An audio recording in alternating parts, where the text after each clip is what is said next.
Sekarang anak-anak buka bukunya halaman 72. Kamu siapkan materinya yang tema 4 dan buku bahasa Jawa ya, Nak ya. Buku bahasa Jawa juga disiapkan.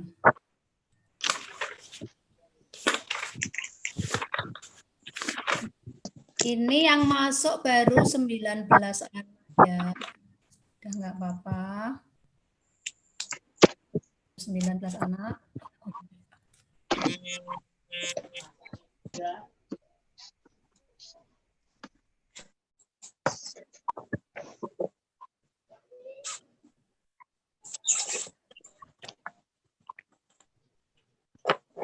Bentar, Bu Guru lupa absen ini sampean.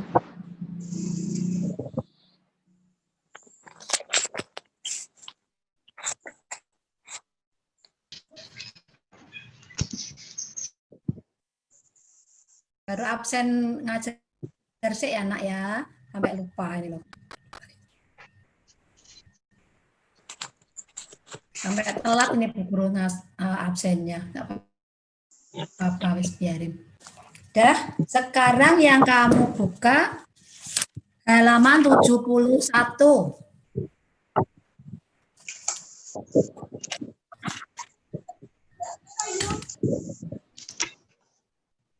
Ya, apa buku bahasa Jawa, Bu? halaman 71 yang buku tematik dulu. Nanti bahasa Jawanya nanti.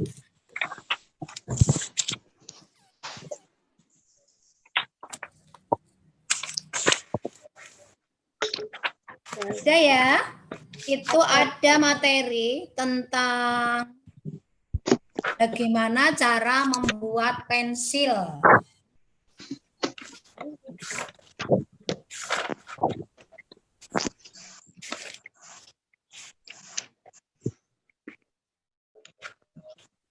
Sudah, sekarang dibaca, Bu Guru yang baca dulu. Pernahkah kamu berpikir bagaimana para pekerja pembuat pensil? Pensil awalnya adalah sebuah alat tulis dan lukis yang terbuat dari grafit murni atau karbon yang berasal dari alam. Sayangnya, grafit murni cenderung rapuh dan mudah patah. Seiring perkembangan zaman, saat ini dibuat pensil yang merupakan campuran dari grafit dan tanah liat.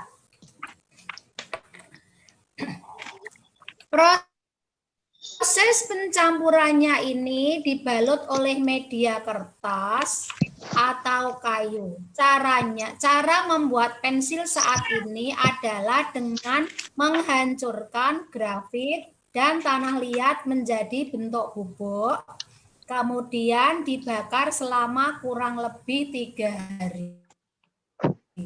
Setelah itu, pensil ini dibentuk panjang dan tipis serta terbungkus kayu.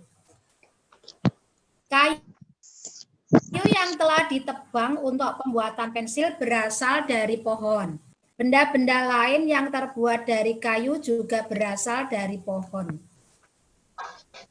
Agar terjaga kelestariannya, pohon yang ditebang harus diganti dengan menanam kembali bibit baru dari tanaman sejenis. Selain itu, kita harus menghemat penggunaan pensil sebagai salah satu cara menghargai lingkungan. Jadi pensil itu berasal dari pohon ya. Bahannya grafit murni.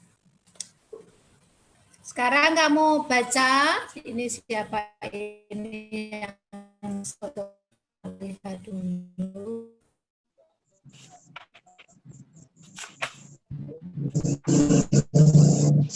Dani siap ya, Dani? Halo Dani. Dani dengar suara Bu Guru, Nak. Dibaca satu paragraf. Ya, Bu.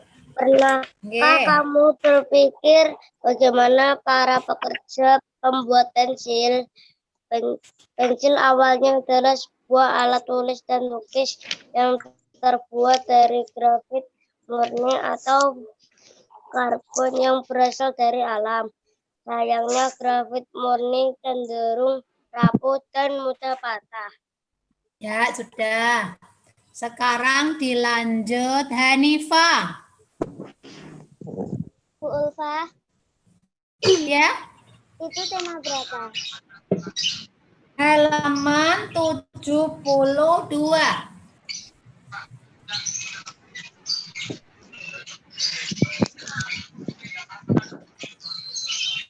Hanifah siap?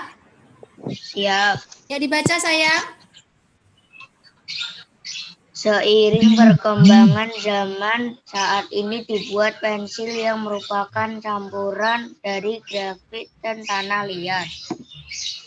Proses pencampuran ini dibalut oleh media kertas atau kayu. Cara membuat pensil saat ini adalah dengan menghancurkan grafit dan tanah liat menjadi bentuk bubuk, kemudian dibakar selama kurang lebih 3 hari. Setelah itu, pensil ini dibentuk panjang dan tipis serta dibungkus kayu. Kayu yang telah ditebang untuk pembuatan. Sudah. Satu paragraf aja. Paragraf kedua. Dilanjut Vina. Paragraf 3 yuk, Vin. Yang telah ditebang untuk pembuatan pensil berasal dari pohon. Benda-benda lain yang terbuat dari kayu juga berasal dari pohon. Agar terjaga kelestariannya, pohon yang ditebang harus diganti dengan menanam kembali bibit baru dari tanaman sejenis. Selain itu, kita harus menghemat penggunaan pensil sebagai salah satu cara menghargai lingkungan. Ya, ini tak besarkan dulu buku nggak dengar. Ya, terus tak cari dulu. Saya ini yang lain sih. Anjani. Nina. Halo Nina, siap sayang? Ya, sekarang Nina baca lagi dari alinea 1, dari paragraf 1. Pernahkah kamu berpikir bagaimana pensil awal adalah alat dari sayangnya grafit murni tidak rapuh dan mudah patah. Ya. Dilanjut Karin. Paragraf kedua Karin.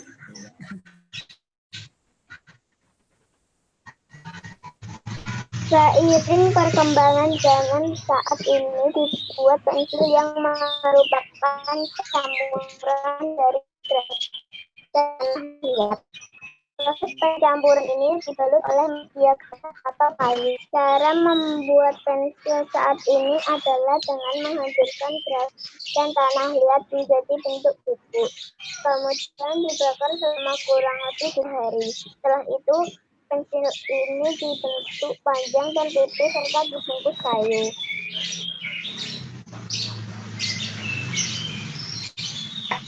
Terus Kayla Gilda. Kayu yang telah ditebang untuk pembuatan pensil berasal dari pohon. Benda-benda lain yang terbuat dari kayu juga berasal dari pohon. Agar terjaga kelestariannya, pohon yang ditebang harus diganti dengan menanam kembali bibit baru ditanam sejenis. Selain itu, kita harus menghemat penggunaan pensil sebagai salah satu cara menghargai lingkungan. Ya, sekarang kamu lihat yang paragraf 2. Cara pembuatan pensil, ya. Itu kamu lihat ada pertanyaan nomor 1. Itu jawabnya ada di paragraf 2. Cara pembuatan pensil itu bisa kamu garis. Saat ini pensil merupakan campuran dari grafit dan tanah liat. Kalau sebelum itu, zaman dulu cuma dari grafit murni. Ya, tapi dari grafit murni itu cenderung rapuh dan mudah patah. Nah, seiring perkembangan zaman, biar pensil itu tidak mudah patah, maka dicampur dengan tanah liat. Jadi dan tanah liat itu dicampur. Setelah dicampur, dibalut oleh media kertas atau kayu. Jadi tadi dari grafit dan tanah liat dicampur, setelah itu dibalut dengan kertas atau kayu. Cara membuat pensil saat ini dengan menghancurkan grafit dan tanah liat menjadi bentuk bubuk. Jadi itu dibuat bubuk. Lalu dibakar sampai 3 hari. Setelah itu pensil yang kamu pakai sekarang ini.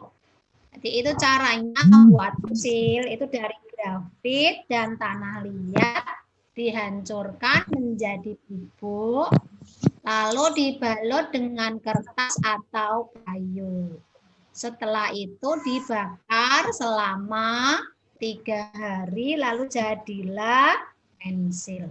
Setelah jadi pensil bisa digunakan. Nah, agar awet ya, biar tanamannya grafit itu tidak cepat habis, penggunaan pensil harus dihemat. Kamu nggak boleh sedikit-sedikit pensil mau pakai, nggak boleh ya. Biasakan hidup yang hemat, jangan membiasakan hidup boros. Nanti kamu meletakkan pensil tidak pada tempatnya, kamu meletakkannya di sembarang tempat. Itu jadi boros. Jadi ini ada pembuatan pensil bisa kamu isi di kolom itu enggak apa-apa. Tapi nanti nggak usah dikumpulkan, nanti yang mengumpulkan tak kasih tugas yang lain. Lalu sumber daya alam apa yang digunakan untuk membuat pensil? Jadi yang digunakan untuk membuat pensil adalah grafit. Nanti bisa dicari pokoknya kayak apa, Bu Guru juga belum tahu. Apa yang terjadi bila penggunaan pensil dan barang-barang lain yang terbuat dari kayu tidak dibatasi? Kalau tidak dibatasi ya akan merusak lingkungan, cepat habis, ya toh? Makanya penggunaannya harus dibatasi, anak-anak membiasakan hidup hemat. Seperti di bacaan yang paragraf ketiga. Itu ada misalnya kayunya yang grafit itu setelah ditebang, segera menanam kembali, biar selalu tumbuh terus. Agar terjaga kelestariannya, pohon yang ditebang harus diganti dengan menanam bibit yang baru dari tanaman yang sejenis. Selain itu, kita harus menghemat penggunaan pensil. Kalau anak-anak kan sudah besar, sudah bisa menghemat. Lalu bacaan yang keempat. Berikan saranmu agar menggunakan pensil secara hemat sebagai salah satu cara untuk melestarikan lingkungan. Nah, kamu menggunakan pensil hemat bagaimana? Anak-anak sudah kelas 4, sudah lama menggunakan pensil, menggunakan pensilnya, nekannya tidak kenceng-kenceng, ya kan? Lalu cepat patah. Jadi kamu menggunakan pakai penekan, nulisnya tidak terlalu tebal. Sekarang bawahnya yang baca buku. Barang-barang yang kita butuhkan merupakan hasil dari suatu pekerjaan. Menghasilkan jasa atau pelayanan. Seperti dokter, polisi,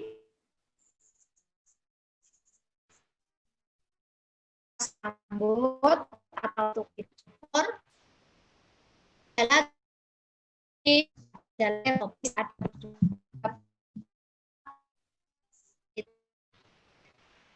berdasarkan dari setiap pekan banyak diantaranya yang memanfaatkan sumber daya alam di Indonesia. Sumber daya alam merupakan kekayaan alam yang diciptakan oleh Tuhan kesejahteraan manusia. Jadi, sumber daya alam yang ada di muka bumi ini bisa digunakan, ya, semuanya digunakan untuk kesejahteraan manusia.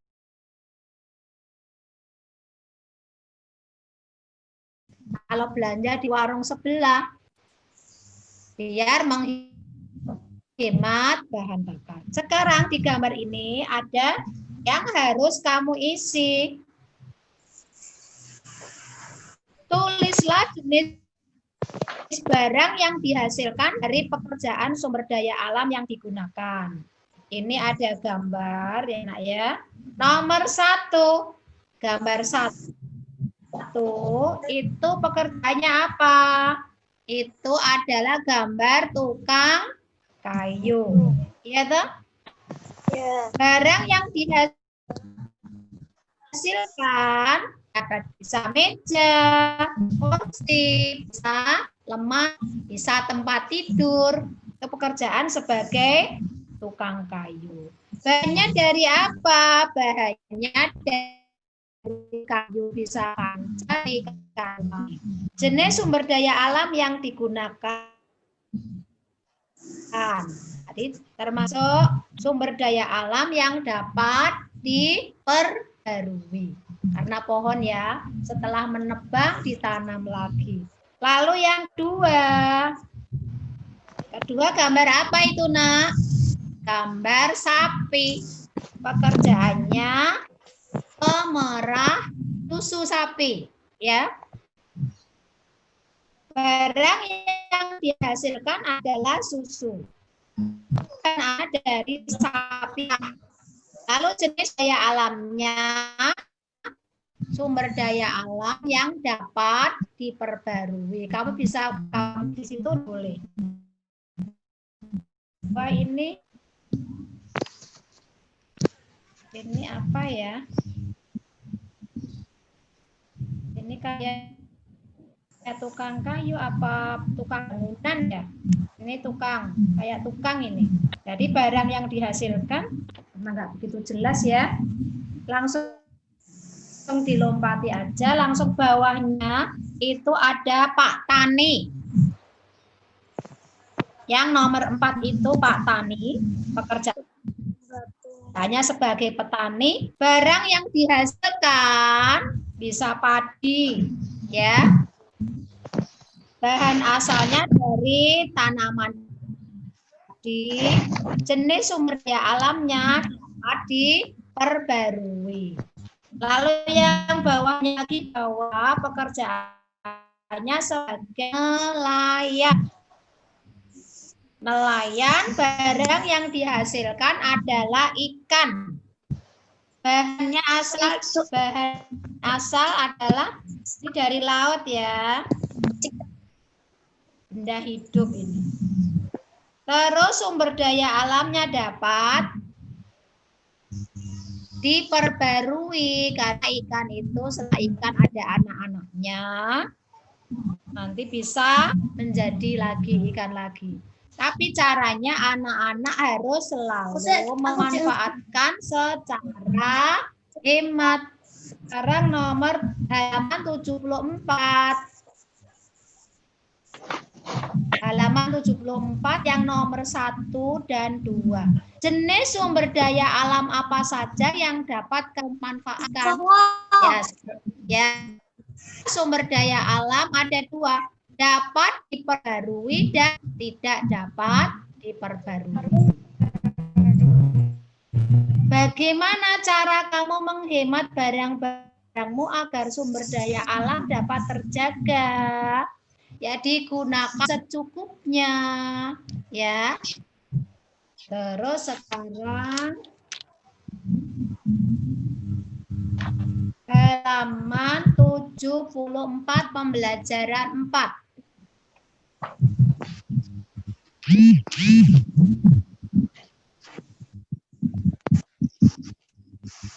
Dana, itu pekerjaan sebagai dokter. Kayak siapa? Kayak mamahnya Delia.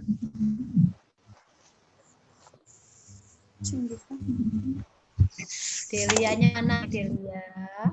Ada.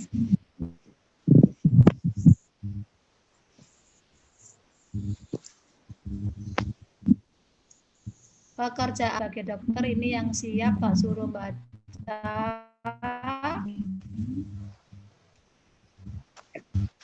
Karin. Bentar. Delia siap ya sayang? Siap. Halaman 76. Kamu baca satu paragraf saja. 1, 2, 3. Hebatnya dokter kami. Ia adalah Dokter Rana, seorang dokter muda yang sederhana dan terampil. Ayahnya mantan kepala desa. Kami telah meninggal dunia. Dokter Rana baru kembali ke desa kami 2 tahun lalu. Setelah 10 tahun lebih merantau ke kota. Ia memperoleh beasiswa di fakultas kedokteran dan setelah lulus ia praktik di rumah sakit umum kabupaten setelah lulus. Ya, saya terangkan. Jadi ini judulnya Hebatnya Dokter Kami. Ia adalah Dokter Rana, ya. Jadi Dokter Rana seorang dokter muda yang sederhana dan terampil. Siapa Dokter Rana itu? Dokter Rana adalah anak mantan kepala desa yang sudah meninggal dunia. Dokter Rana baru kembali ke desa kami 2 tahun yang lalu. Setelah 10 tahun lebih merantau ke kota. Jadi sebelumnya, sebelum jadi dokter Rana itu merantau ke kota. Ia memperoleh beasiswa Fakultas Kedokteran. Karena apa? Karena kepandaiannya. Jadi anak-anakku semuanya, anak-anak harus rajin belajar, ya, tetap patuh sama orang tua. Lalu kamu punya cita-citamu semua yang semoga tercapai. Mulai sekarang kamu harus punya cita-cita. Ada yang cita-citanya kepingin jadi dokter, ada yang jadi guru juga mulia, ya.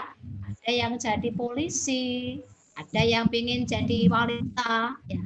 Ibu guru selalu mendoakan kamu semoga cita-citamu akan tercapai. Dengan catatan anak-anak sejak kecil membiasakan hidup tertib. Ada tugas dari sekolah juga dikerjakan tepat waktu. Tugas kewajibanmu di rumah juga dikerjakan dengan tertib sejak kecil.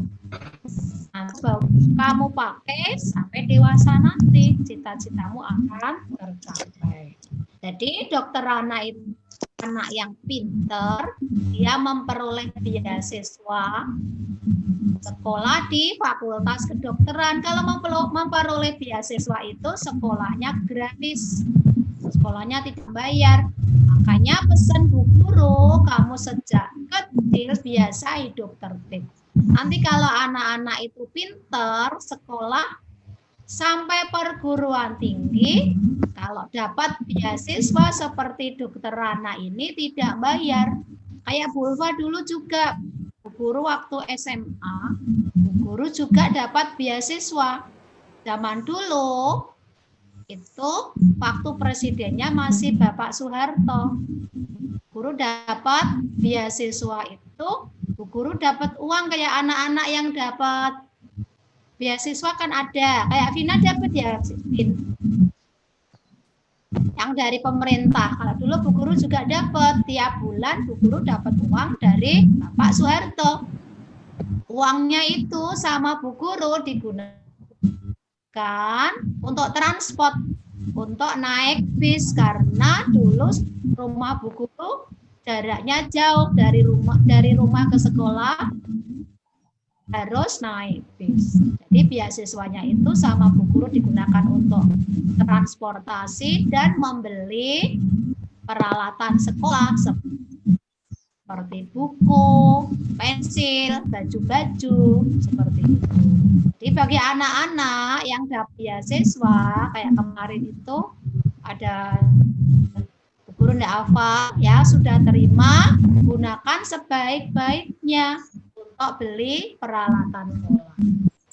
Sekarang dilanjut saudara. Sudah siap yang paragraf kedua.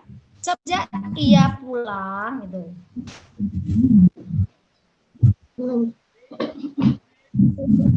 Pulang dan semenjak ia pulang.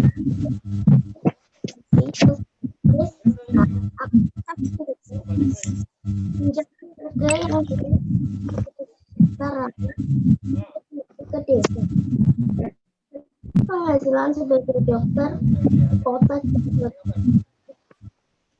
pada ayahku bercari menjadi dokter sulit karena melihat sehat masyarakat desa yang mulai dipakai untuk aku selalu ini dan suaranya putus-putus ya. Coba tak panggil lagi. Ini karena Bu Guru ini di rumah nggak pakai itu, masih suaranya putus-putus. Coba Karin. Karin dengar Bu Guru? dengar. Kamu baca lagi yang paragraf kedua. Semenjak ia pulang dari praktik di Balai Kesehatan Desa, aku sering mendengar perbincangan warga yang heran atas keputusan Dokter Rana untuk kembali ke desa. Bukankah penghasilan sebagai dokter di kota jauh lebih besar? Ya, sudah dilanjut Eril. Yang halaman 77 satu paragraf.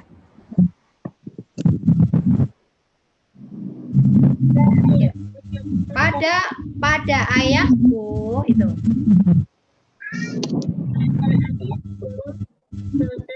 Bercerita tentang cita-citanya menjadi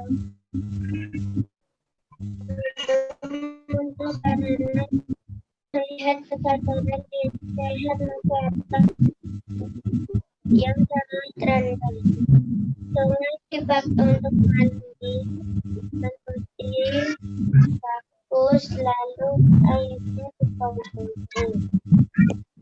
Hasil bumi yang menggunakan tidak dimanfaatkan untuk pola makanan sehat.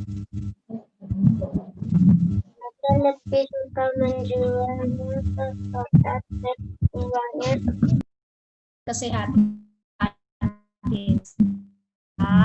ini cerita ini aku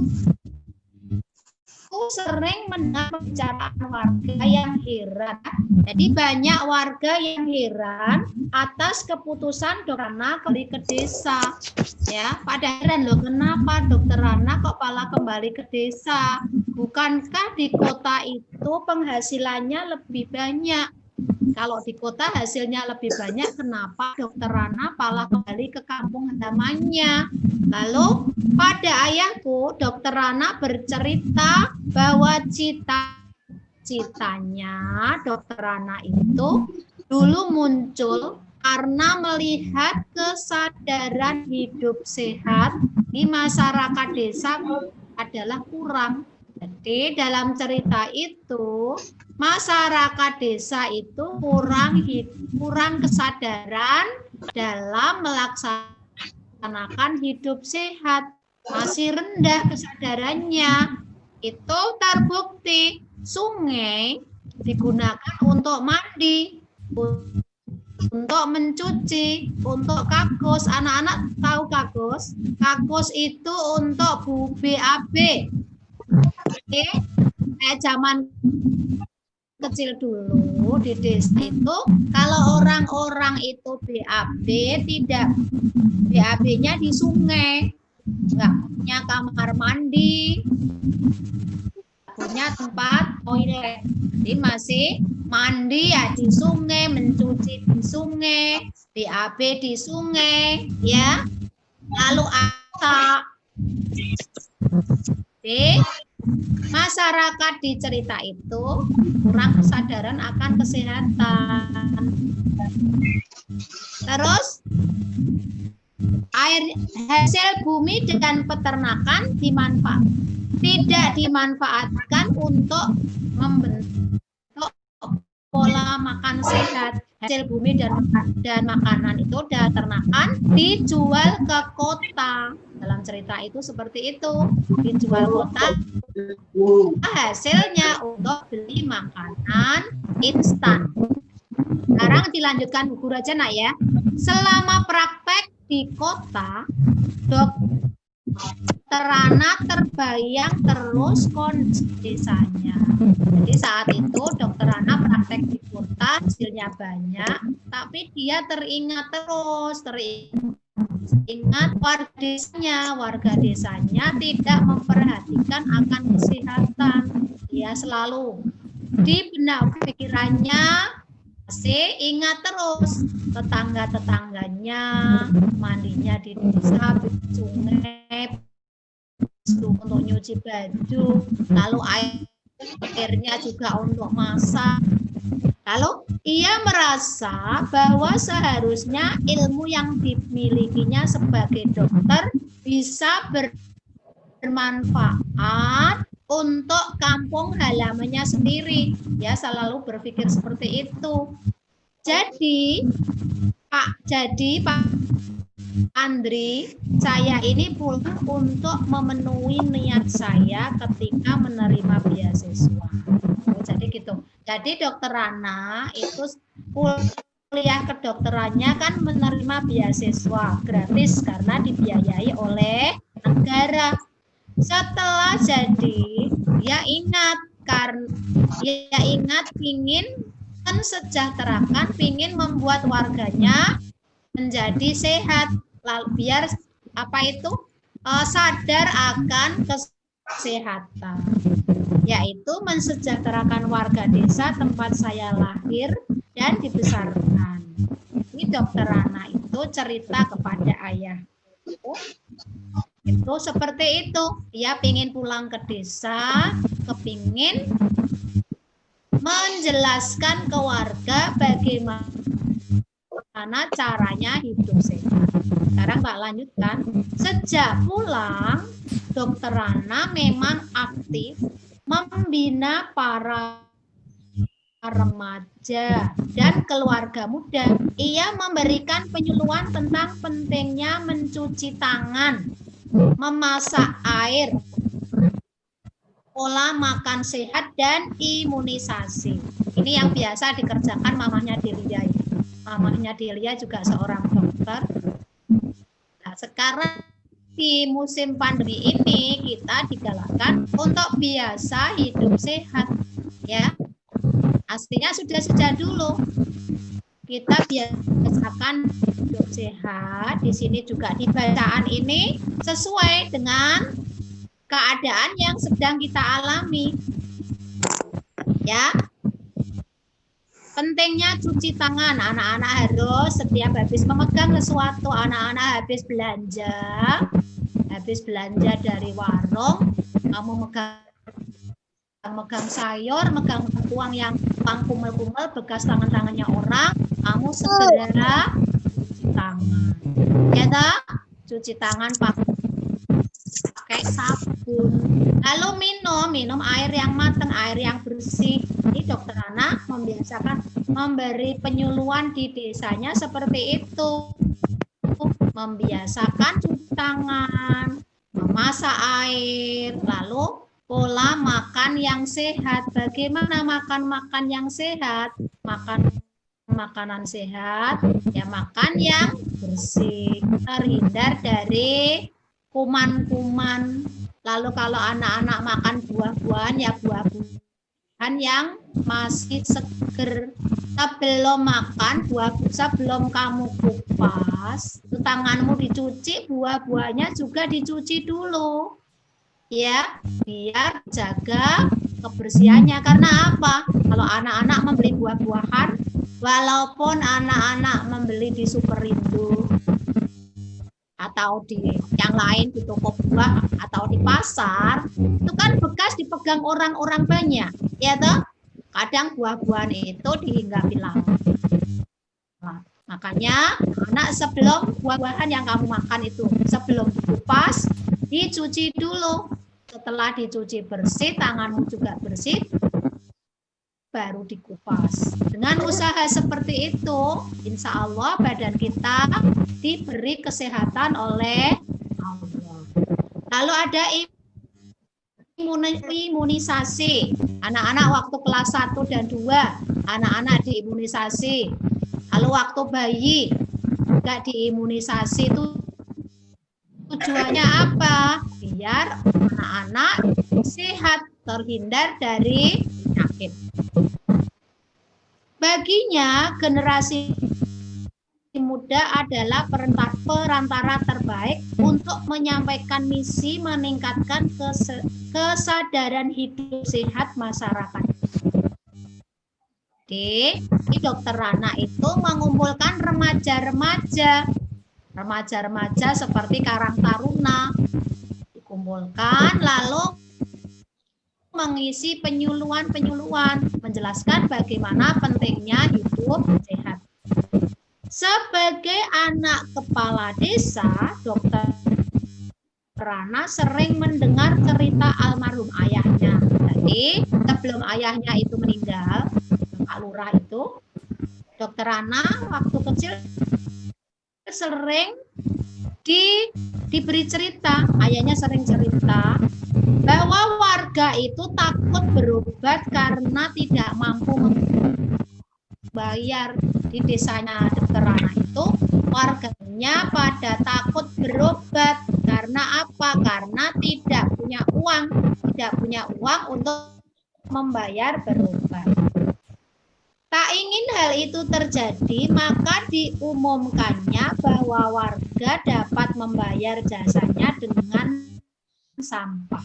Ya sampah kering jenis apa saja yang bisa didaur ulang. Botol plastik, botol kaca, koran bekas, bahkan kemasan bekas diterima oleh Dokter Rana.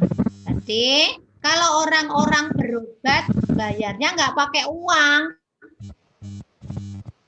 Pakainya apa? Kumpulkan barang-barang bekas. Cerita itu seperti itu. Yang sakit berobat ke Dokter Rana, bayarnya pakai barang-barang bekas seperti sampah kering. Cara ini membuat warga aktif dan bijak mengelola sampah. Jadi, Rana seorang dokter yang hebat. Kalau ada warga yang sakit, bayarnya nggak pakai uang, tapi pakai apa? Pakai barang-barang bekas, botol-botol, ya. Sungguh kreatif dan cerdas cara Pak Dokter mendidik warga. Di desa itu digalakkan mengumpulkan barang-barang sampah-sampah yang nggak terpakai. Seperti mendidik ayahnya, Dokter Rana menjadi sosok yang dicintai warga desa.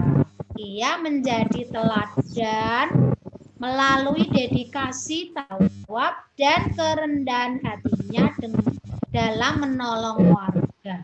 Apabila aku besar nanti, aku ingin seperti Dokter Rana. Akan ku kejar cita-citaku menjadi guru, dan aku akan kembali membangun kampungku. Di dalam cerita ini yang diceritakan aku Aku itu ingin seperti Dokter Rana. Kenapa ingin seperti Dokter Rana? Karena Dokter Rana seorang dokter yang pintar. Waktu sekolah mendapat apa? Mendapat beasiswa dari pemerintah. Setelah dia bekerja 2 tahun di kota, ia kembali ke desanya. Ingin membuat warganya biar membiasakan hidup sehat. Sekarang nanti tugasmu itu ada pertanyaannya yang halaman 77. Nanti kamu jawab yang nomor 1 sampai nomor 5. Ya nak ya. Kamu teko halaman 77-78.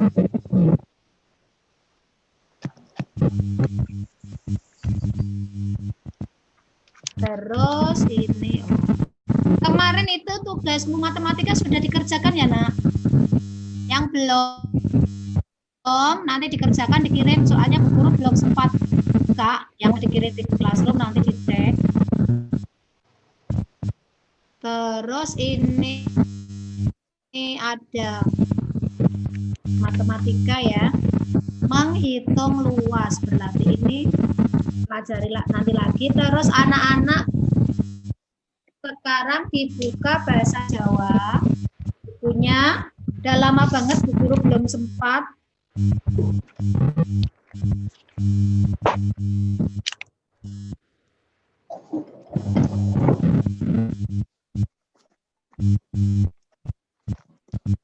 Yang nyinau lan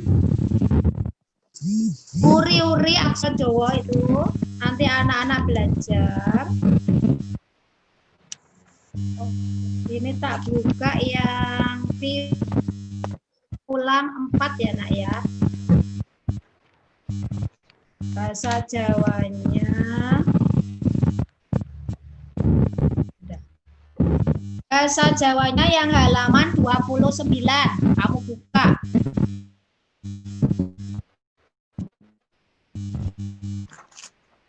Uri tradisi budaya Jawa. Tuh. Terus kalau sudah kamu buka halaman 31. Bahasa Jawanya. Sampun. Sampun. Oke. Sekarang yang baca Bu Guru aja, nanti terus setelah tak baca sebagian langsung diartikan bahasa Indonesia. Halaman 31. Tradisi iku sawijining kegiatan kang dilaksanakake kanthi adep terus-terusan lan turun-temurun.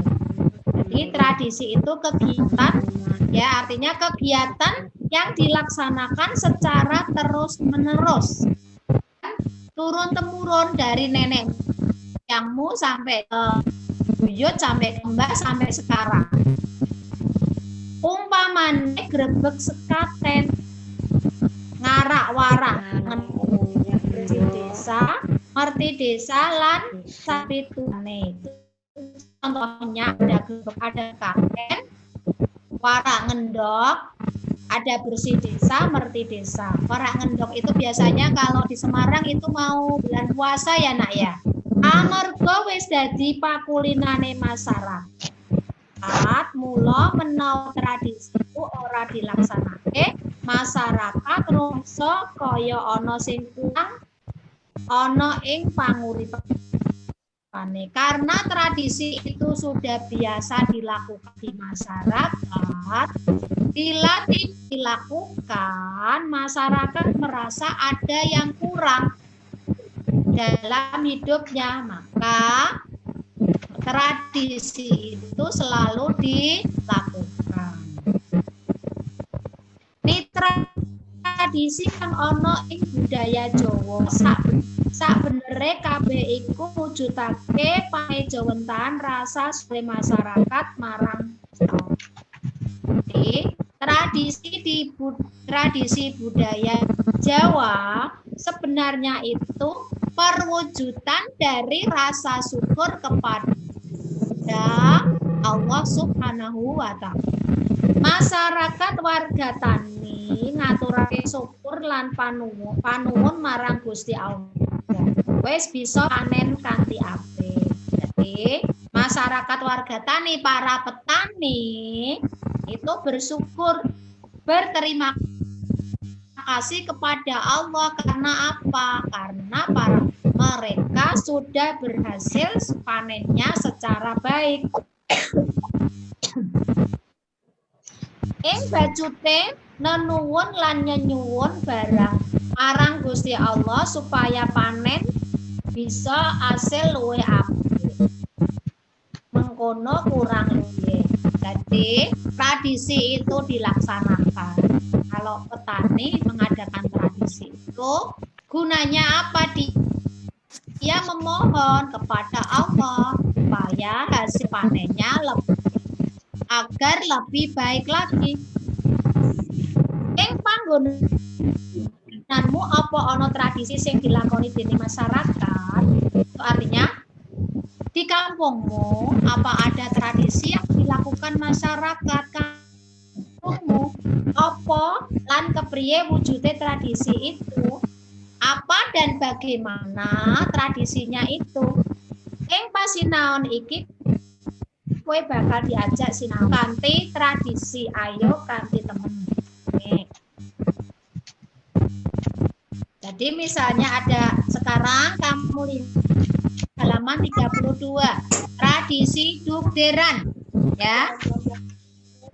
32 bacaan.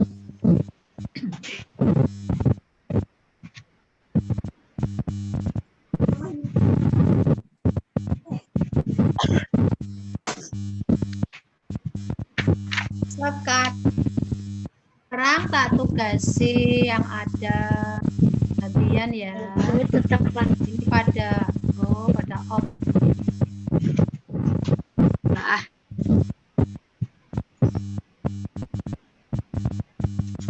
Salsabila siap ya sayang? Salsa. Siap, Bu. Ya. Kamu baca ya nak ya. Satu paragraf saja. Tradisi dukderan. Tradisi dukderan. Dukderan iku tradisi wis lumaku turun tumurun ing kutha Semarang. Saben taun dileksanakake kapak tekane Salsa. Jeneng dukderan iku dijukuk saka swasana nalika tradisi iku dileksanakake, yaiku swarane beduk masjid karo mriyem utawa mercon kang diunekake bebarengan. Dah, ini saya jelaskan. Jadi dukderan itu tradisi yang sudah jalan secara turun-temurun yang ada di kota Semarang. Biasanya tradisi dukderan itu dilaksanakan sebelum puasa, menjelang puasa. Biasanya di dekat masjid itu ya, masjid agung ya, masjid agung yang di Johar itu. Jenenge dukderan dijupuk saka swasana nalika tradisi itu dilaksanakan, yaitu suara beduk masjid ya, ada suara beduk masjid, karo mriyem atau suara mercon, yang dinamakan tradisi dukderan. Sekarang dilanjut. Ini tadi Karin sudah ya, tak cari yang ada. Hanifa sudah tadi. Yang lucu sudah. Aulia yang alinea kedua. Wujudnya tradisi itu ya Aulia ya. Aulia. Siap Aulia. Halo. Halaman 33 yang paragraf kedua.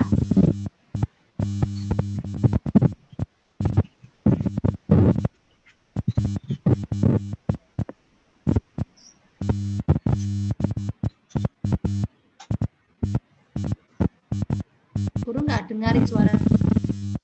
Belum baca, Bu. Belum ya, sekarang itu aja. Clarista, Sherly ya. Sherly siap saya. Halaman 33, paragraf 2. Wujudnya tradisi dukderan itu.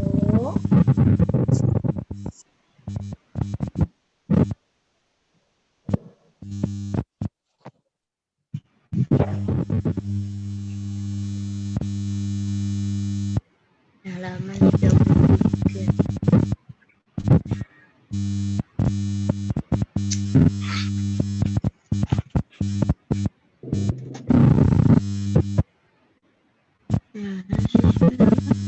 Indonesia. Sudah saya.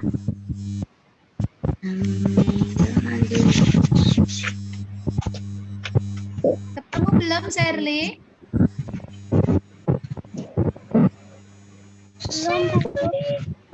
Bapak, Karin sudah siap bukunya?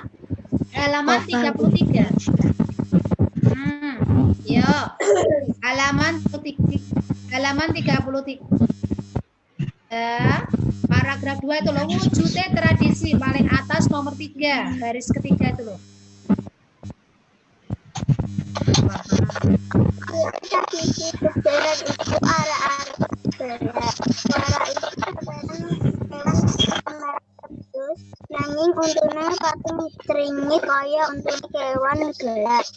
Kewan itu nambangake manungsa kang tansah ngedekake nafsu makan. Ing sasa iki karo-karo manungsa kuripe kaum ini nafsu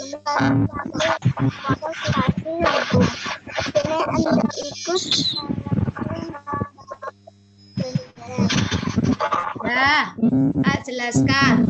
Wujudnya tradisi dukderan itu arah-arahan budaya. Jadi ada arah-arahan. Para iku pepetan kewan kang memper wedhus. Para itu binatang itu ya di warak itu binatang kayak kambing. Untune pating cringis, giginya kayak meringis ya, banyak ya. Kaya untune kewan galak, kayak giginya binatang galak. Kewan iku lambangke manungsa kang tansah ngedekake nafsu mangan. Jadi kewan wara itu melambangkan manusia yang selalu mengutamakan makan, nafsu untuk makan. Ing sasi poso dikarepke manungsa khususnya kaum muslim. Di bulan puasa diharapkan manusia terutama yang beragama Islam bisa bisa apa itu hawa nafsunya, bisa mengendalikan hawa nafsunya dalam berpuasa. Dene endokku dikarepke nglambangke ganjaran. Oh, jadi itu ada gambar di situ tradisi warak ngendok. Itu kambingnya itu gambar warak itu melambangkan manusia yang selalu nafsu makan, punya nafsu makan, yang mengedepankan tentang nafsu makan. Lalu di bulan puasa itu artinya bahwa manusia di bulan puasa suruh berpuasa untuk mengendalikan hawa nafsunya dengan jalan berpuasa. Sedangkan endok kue, telur itu artinya pahala, ganjaran. Jadi orang Islam yang menjalankan puasa di bulan Ramadan akan mendapat pahala. Dilanjut guru aja ya. Tahun 2015, tahun 2015, tradisi duderan klakon dilaksanakake nalika tanggal 16 Juni.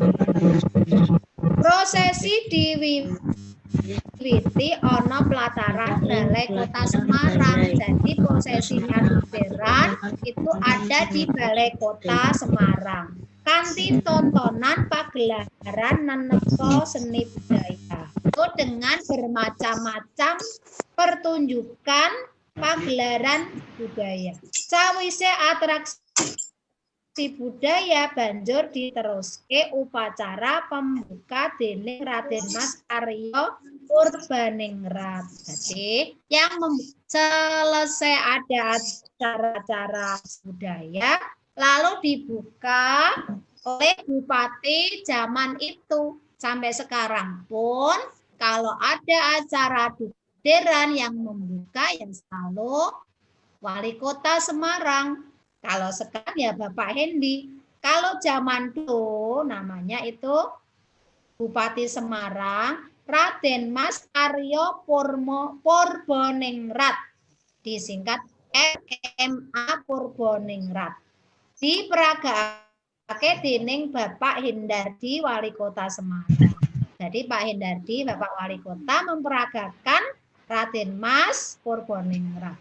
Bubar acara pembuka Raden Mas Purbaningrat adalah para pendereke kang dumadi saka pejabat Pemkot Semarang tindak menyang Masjid Agung. Selesai pembukaan di Balai Kota, lalu arak-arakan dilanjutkan ke Masjid Agung. Masjid Agung Kauman yang ada di rombongan anggota ini kereta kencana. Jadi rombongannya apa itu Raden Mas Purbaningrat itu naik kereta kencana. Tindake sang bupati sarombongan dikawal dening sabregodo barisan kuda. Jadi naik kereta lalu diiringi pengawalnya naik kuda. Ana ing Masjid Agung Kauman rombongan bupati padha nglaksanakake salat asar. Indonesia. Sampai di sana sampai di para rombongan bupati sampai Masjid Agung Kauman karena menjalankan sholat asar. Kiono demo kakak kelas mahasiswa Sabubare sholat asar lan silaturahmi rombongan banjur naruske laku menyang Masjid Agung Jawa Tengah. Ini pertama dari pembukaan yang ada di kantor Wajah, dilanjut ke Masjid Agung Kauman, selesai sholat asar dilanjutkan ke Masjid Agung Jawa Tengah. Rombongan diantu ini Gubernur Jawa Tengah Bapak Ganjar Pranowo. Sekarang ini negesi tembung ya. Bisa asli karena kan duwe villa ya, Bah.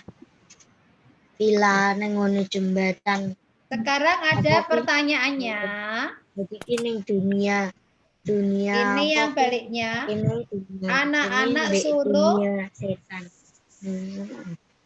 Yang halaman 35. Wangsulana pitakon iki kanggo basa krama. Itu ada soal nomor 1 sampai 5 ya, halaman 35.